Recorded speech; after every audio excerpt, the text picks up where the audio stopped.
Разумните забелешки за предлог законот за високо образование што се поставени на ЕНЕР ќе бидат прифатени, а за проблематичните ќе се дискутира. Ова денеска го кажа министерката за образование и наука Весна Јаневска, одговарајќи на новинарско прашање кои забелешки ќе бидат прифатени по реакциите во јавноста. Според Јаневска, јавната дебата се уште трае и ќе заврши по 2 недели.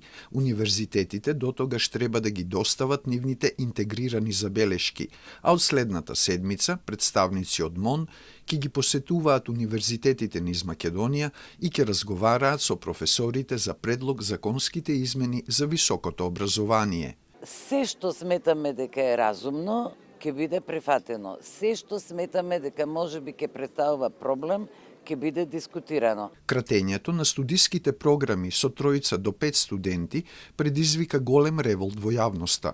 Студенти и професори реагираа дека тоа е деструктивен гест во време на хиперпродукција на монолитни дипломи и дека со ваквите политики се брише идентитетот.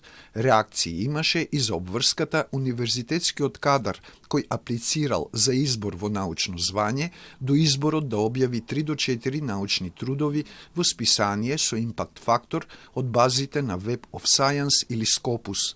Од друга страна, за да нашите универзитети бидат меѓу првите 1000 на Шангајската листа, треба годишно да објавуваат повеќе од 1200 научни трудови во списанија со импакт фактор.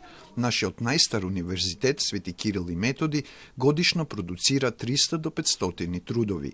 Министерката рече дека нема многу забелешки на законските измени, но дека има неколку спорни членови од законот за високо образование за кои ќе се дебатира. Спорни остануваат неколку членови за кои што треба да се договориме и издискутираме.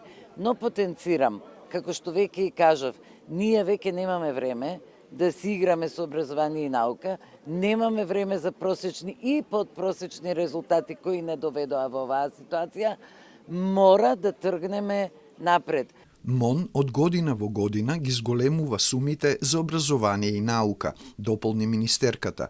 Годинава во образованието се вложени 7 милиарди денари или околу 114 милиони евра, а во науката 773 милиони денари или 12,5 милиони евра. По завршување на јавната расправа ќе биде донесена конечната верзија на предлог законот за високо образование.